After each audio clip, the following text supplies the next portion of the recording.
Hace unos días fue el día de concientización sobre la diabetes. Y en este video no te voy a decir qué es lo que tienes que hacer para no tener diabetes. En este video te comparto mi experiencia personal como paciente teniendo diabetes tipo 2.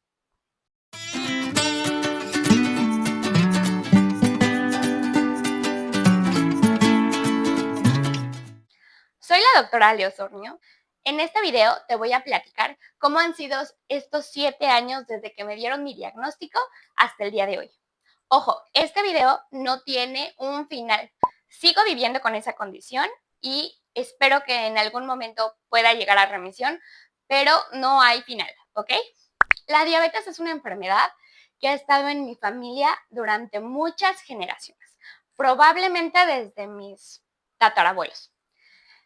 Lo que sí sé es que desde mis bisabuelos ha estado presente y mis abuelos murieron por consecuencias de esta enfermedad. Mis papás padecen esta enfermedad y bueno, a mí me dieron mi diagnóstico hace 7 años. ¿Por qué te tengo que llevar a la historia? Te tengo que llevar a la historia porque por muchos años yo pensé que mi diagnóstico estaba definido por la genética. Y ahora, como tenemos acceso a muchísima información, sé que no es al 100% genético, que muchas veces depende de uno mismo tener o no tener una condición. Me voy a ir a lo más cercano. Mi mamá fue diagnosticada con diabetes tipo 2 cuando tenía como 35 años.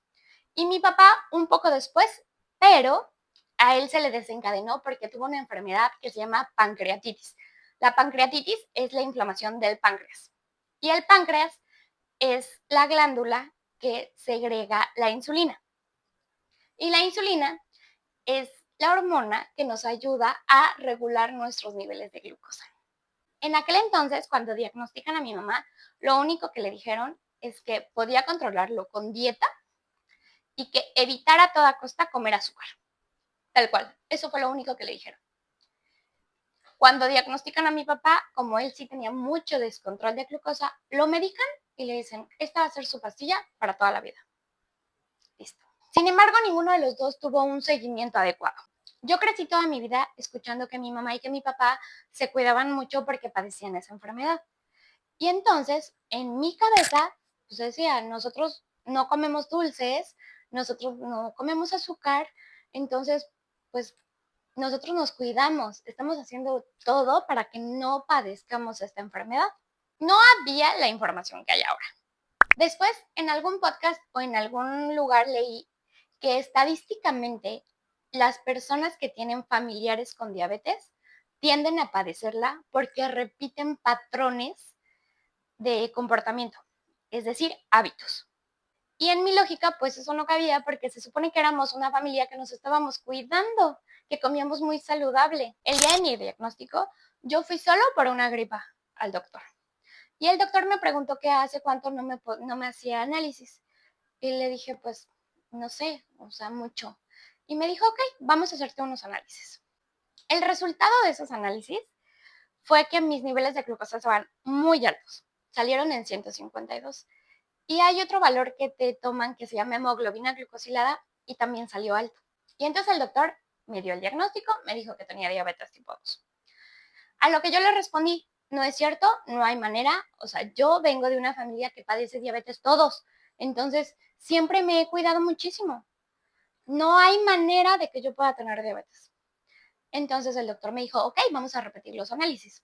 Repetimos los análisis y salen 146 de glucosa y la hemoglobina glucosilada salió igual. Entonces me dijo, pues no hay duda, si tienes diabetes y entonces hay que empezar a controlar. Vamos a empezar con alimentación y con ejercicio. Nunca intento medicarme, mucho menos. Y pues yo regresé a mi casa y le dije a mis papás, ¿sabes qué? Me acaban de diagnosticar diabetes. Mi mamá se puso a llorar y la verdad es que yo no entendía, o sea, como que no me caía el 20 porque lloraba, pero pues yo pensaba que pues me había tocado la genética, o sea, que pues ahí estaba la enfermedad y que ni modo, iba a padecerla, ya estaba escrito, ¿no? Casi, casi. Empiezo a cambiar mis hábitos alimenticios que no eran los ideales y yo no lo sabía porque hasta que fui con un nutriólogo me explicó todo, como había muchas cosas que hacía mal.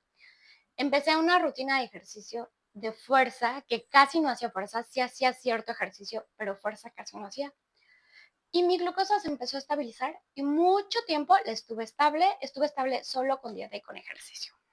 Pero después vino mi embarazo y en mi embarazo todo cambió. Mi embarazo fue un embarazo muy saludable.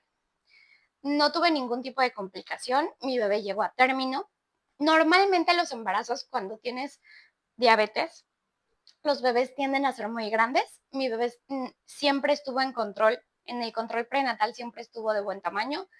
Llegué a la semana 37 y sí, todo el embarazo tuve que estar medicada, sobre todo en el primer y en el segundo trimestre todo iba muy bien. En el tercer trimestre hubo fluctuaciones de mis niveles de glucosa y se elevaban mucho. Entonces me modificaron el medicamento y mi bebé nació muy saludable a las 37 semanas. El posparto es una feria de hormonas. Entonces todo se desequilibró, me tuvieron que volver a ajustar dosis y el día de hoy tengo que seguir medicada porque si no los niveles de glucosa se elevan muchísimo. Me he apegado mucho a mi alimentación, me he apegado mucho al ejercicio, pero sobre todo algo de lo que nadie habla, o por lo menos a mí nunca me hablaron desde mi diagnóstico, es la importancia que tiene el sueño. Si yo tengo una mala noche, duermo mal o me desvelo, al día siguiente mis niveles de glucosa se disparan. Entonces el sueño también es algo que he tenido que estructurar para que no haya fluctuaciones de mis niveles. El estrés también es un detonante para que los niveles de glucosa suban. Ahora te voy a contar que me tuve que mudar de país. Y a la hora de mudarme de país, el sistema de salud cambia por completo. En el país en el que estoy, los medicamentos que yo tomaba en México no hay de venta libre. Entonces, he tenido que pasar por muchos trámites para poder conseguir la medicina que necesito. Y no solo conseguirla como para comprarla, sino que me la puedan recetar.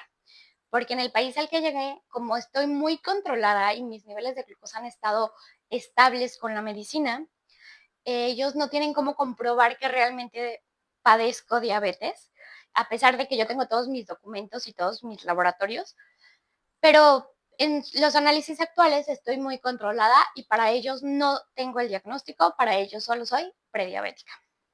Este video no tiene una conclusión en sí, porque realmente es un camino que sigo, pero el diagnóstico de diabetes no es algo lineal, siempre va a tener sus altas y sus bajas. Si conoces a alguien a quien le sirve esta información, compártele este video. Si tienes alguna duda, te leo en los comentarios y no olvides darle suscribir porque me ayudas muchísimo con eso. Nos vemos en el próximo capítulo.